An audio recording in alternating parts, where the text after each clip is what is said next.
kita sudah menemukan dulu kondisi kapal pencuri tersebut dengan Orca 3 yang memang sudah dilumpuhkan kapal-kapal asingnya tersebut oleh Orca 3. Makasih. Jadi yang disebut pair troll itu satu jaring ditarik dua kapal.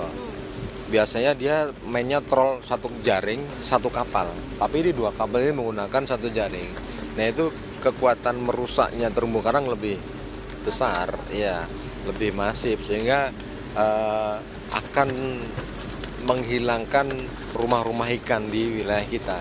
Nah ini kenapa sangat dilarang? Karena itu daya rusaknya luar biasa kalau pair troll. Troll saja itu satu kapal ditarik, satu jaring tarik satu kapal itu sudah merusak. Apalagi ditarik dua kapal. Kemudian satu hal adalah ikan kita ini dicuri, kemudian karena ini berada di lautan Indonesia, khususnya di Natuna Utara, kemudian adalah rumah ikan yang kemudian juga rusak. Artinya kan ini juga merusak potensi ekologi Indonesia yang kita punya juga. Nah itu dampaknya terhadap perekonomian kita, selain juga tadi karena ikan yang kita dicuri ini juga satu kerugian, dan kemudian rumah ikan kita juga dirusak. Ini bagaimana dengan potensi kerugian yang dialami Indonesia, Pak? Untuk kerugian kami belum bisa menghitung sekarang. Nanti kan ada evaluasinya, ada tim kita yang bisa menghitung itu. Namun yang pasti kita sudah menemukan dulu kondisi kapal pencuri tersebut dengan Orca 3 yang memang sudah dilumpuhkan kapal-kapal asingnya tersebut oleh Orca 3. Dan kami sempat terputus komunikasi karena cuaca memang luar biasa. Yang awalnya saya pikir ada terjadi apa-apa. Memang cuaca ini kita goyangannya luar biasa di Natuna. Kita pastikan negara hadir dalam hal ini menjaga Laut Natuna supaya bebas dari illegal fishing. Artinya kan ini selain tadi kerugian ikan yang dicuri dan juga rumah ikan yang rusak, ini kan juga cukup mengkhawatirkan bagi nelayan-nelayan kita ya Pak ya. Pak, terkait dengan tadi dikatakan bahwa ini operasi yang dilakukan oleh KP Orca 3 yang kemudian sudah ada informasi belum Pak? Ini terkait dengan awak kapalnya berapa orang, dan kemudian dengan dengan kondisi kapal seperti ini dan juga dengan metode pair patrol tadi, kira-kira ikan yang berhasil diambil dari bawah tuh sebanyak apa tuh Pak? Itu kami belum dapat informasi karena kita mau nempel saya tadi kesulitan ya. Kalau ABK-nya kurang lebih 20-an orang di kapal asing, dan ikan yang ada di palkah pun kami belum bisa menanyakan kondisinya. Kita nggak bisa nempel sama sekali. Ada kerusakan di kapal yang ditangkap tersebut, satu mesinnya mati total, itu harus kita tarik. Nah ini untuk narik lagi nanti nempel udah kesulitan.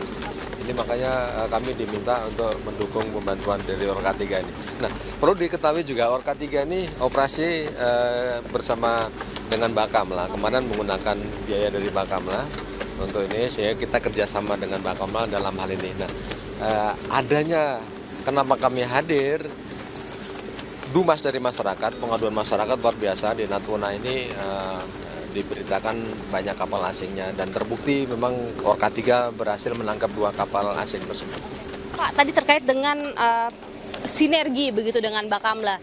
Nah, kemudian selain juga Bakamla ini kan juga menjaga laut kita. Nah, tadi dikatakan juga ada kondisi kapal yang kemudian rusak. Nah, kemudian apakah itu yang kemudian membuat KP Orca 3 ini tidak mampu gitu Pak untuk kemudian menarik kapal ini ke pinggir, dan kemudian kalau untuk Laut Natuna sendiri kan memang sering terjadi illegal fishing, jadi kan ini cukup ancaman juga buat kita karena memang lautnya juga sendiri strategis. Tantangan Pak sebetulnya apa sih Pak yang kita alami kemudian untuk menjaga kelestarian laut kita ini Pak?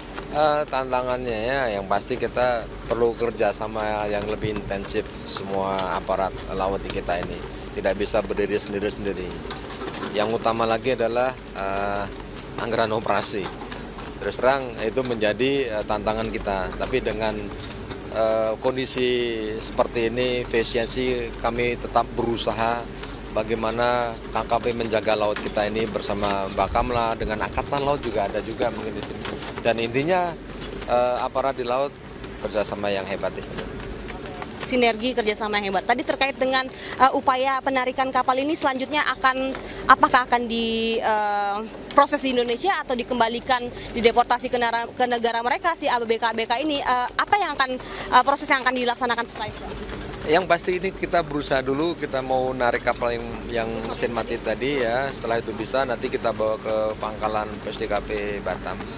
Dan dari situ nanti kita bisa pemeriksaan lebih intensif, pendalaman kasusnya untuk proses penyidikan. Warga yang ada di kapal tersebut, warga asing, kami akan bawa semua dan kita detensikan di kapal. Artinya sementara informasi yang didapatkan bahwa ABK ini full warga negara asing, tidak ada warga negara Indonesia gitu ya Pak? Full negara asing dari negara di atas kita itu. Oke, artinya setelah ini kita masih akan mencoba menarik kapal ini ke pinggir ya Pak? Iya, karena kita mau berusaha menarik saja, mau ngikatnya udah kesulitan, ombak lagi besar seperti ini. Mungkin agak siang sedikit tenang mungkin nanti bisa lakukan, tapi yang pasti dari tadi malam memang luar biasa. Bisa ketahui ombaknya, bahkan tadi kita mau coba merapatnya benturannya sampai jatuh-jatuh. Kameramen sama reporternya ini juga kami tidak mau ada insiden, safety first lebih utama, makanya saya tarik mundur dulu, memastikan dulu kondisinya, baru kita atur strateginya. Oke, artinya kita menunggu cuaca kemudian baru akhirnya dapat melakukan metode lainnya. Harapan hari ini bisa kita tarik semuanya ke pangkalan. Kalau ini bisa, nanti besok pagi bisa kita preskon bersama Bakamla di pangkalan PSDKP Batam dalam hal ini. Kita akan hitung berapa ton mereka ambil dari laut. Betul. Nanti setelah kita hitung berapa kerugian, berapa ton, kemudian kita sampaikan di preskon tersebut dengan Bakamla.